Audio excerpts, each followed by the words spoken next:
With just days remaining before the high-stakes Trump-Putin summit, tensions are surfacing within the European Union itself over how to approach peace in Ukraine. Hungary is openly challenging the EU's unified front, revealing cracks in the bloc's stance.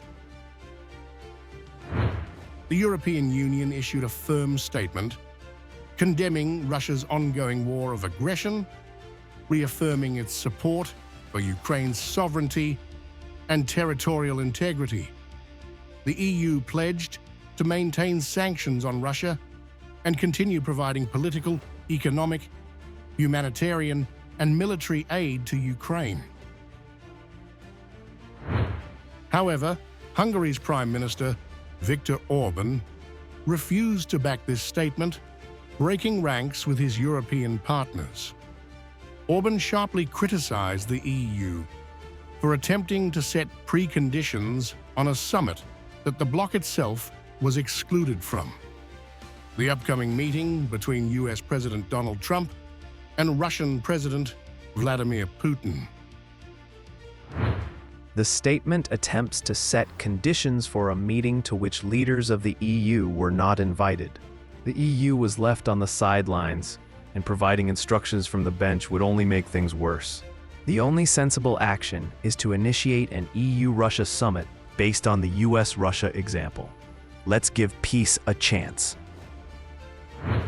Orban's pointed remarks expose deep frustration within Hungary at the EU's sidelining in one of the most critical diplomatic moments in recent history.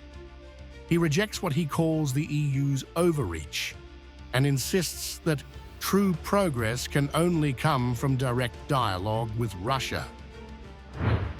Hungary advocates for the EU to take a page from the US, urging an EU-Russia summit as a platform for honest talks, rather than relying on sanctions and exclusionary policies that may prolong the conflict. US President Donald Trump publicly endorsed Orban's pragmatic approach, describing Russia as a country that wins through war, not diplomacy or economic competition, an assessment that aligns closely with Hungary's stance. I asked a question to a very, very smart man that some people like and some people don't like. Viktor Orban, right? From Hungary, the head of Hungary. And he's in that same area and knows the two countries very well. I said, this was before Biden didn't do anything to get us out of it. He could have gotten us out of that. It would have never happened. I said, so can Russia be beaten by Ukraine? He looked at me like, what a stupid question.